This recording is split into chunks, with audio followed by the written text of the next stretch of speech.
मुक्त्वा ऋषिकेशं गुडाकेशः परन्तपः नयोत्स्य इति गोविन्दम् उक्त्वा तूष्णीमभूवः तमुवाच ऋषिकेशः रहसन्निव भारत सेनयोरुभयोर्मध्ये विषीदन्तमिदं वचः श्रीभगवानुवाच अशोच्यानन्वशोचस्त्वं प्रज्ञावादांश्च भाषसे गतासूनगतासूंश्च नानुशोचन्ति पण्डिताः न त्वेवाहं जातुनासं न त्वं नेमे जनाधिपाः न चैव न भविष्यामः सर्वे वयमतः परम् देहिनोऽस्मिन् यथा देहे कौमारं यौवनं जरा तथा देहान्तरप्राप्तिः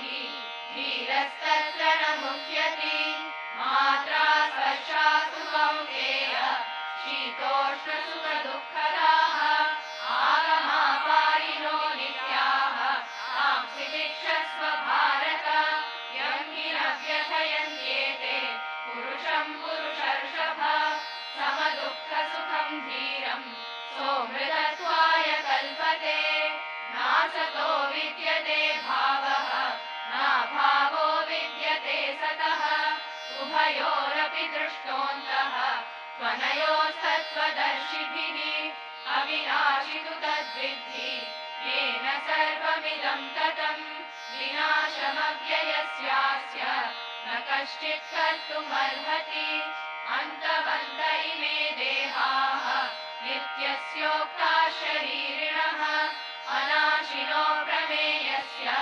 तस्माद्युध्यस्व भारत य एनं वेत्ति हन्तारं यश्चैनं मन्यते हतम् उभौ तौ न विजानीतः नायं हन्ति न हन्यते न जायते म्रियते वा कदाचित् नायं भूत्वा भविता वा न भूयः अजो नित्यः शाश्वतोऽयं पुराणः न हन्यते हन्यमाने शरीरे वेदाविनाशिनं नित्यं य एनमजमव्ययम् कथं स पुरुषः पार्थ कं घातयति हन्तिकम् वासांसि जीर्णानि यथा विहाय नवानि गृह्णाति नरोपराणि तथा शरीराणि विहाय जीर्णानि अन्यानि संयाति नवानि देहि नैनं छिन्दन्ति शस्त्राणि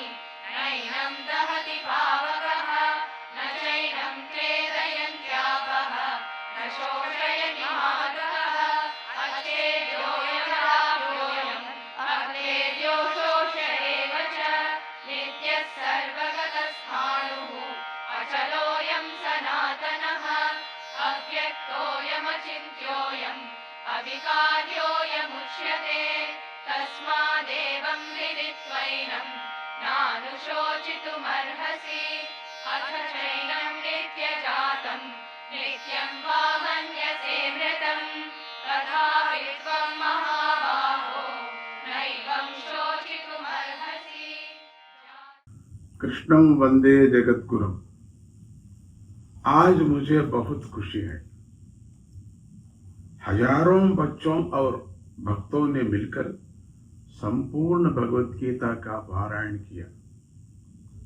भगवान श्री कृष्ण सबको आशीर्वाद दे। भगवत गीता हमें अच्छा जीवन जीना सिखाती है। अच्छे विचार रखना, सबकी सेवा करना, साहस से जीना और मन को शांत रखना सिखाती है। ये शिक्षा किसी एक धर्म या देश के लिए नहीं है, ये पूरे विश्व और पूरी मानवता के लिए है।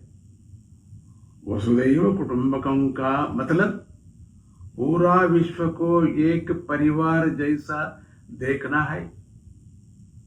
आज हमने विश्व शांति, हर परिवार के सुख और सबके कल्याण के लिए प्रार्थना की। अमेरिका ने हमें अपना घर दिया, इसलिए हम कृतज्ञता है। अमेरिका सुखी रहे, भारत सुखी रहे, पूरा विश्व शांति और प्रेम से रहे। लोकाः समस्ताः सुखिनो भवन्तु। ओम शांति शांति शांति। God bless America, God bless India, God bless the world, the God bless all Bhagavad Gita पारायण लोगों के लिए भी अच्छा आशीर्वाद। और नया नया लोग आना सीखो। ये महायज्ञ से आप सब लोग मिलकर करना है, विश्व शांति होता है। कृष्णं वंदे जगद्गुरु। जय गुरुदेव।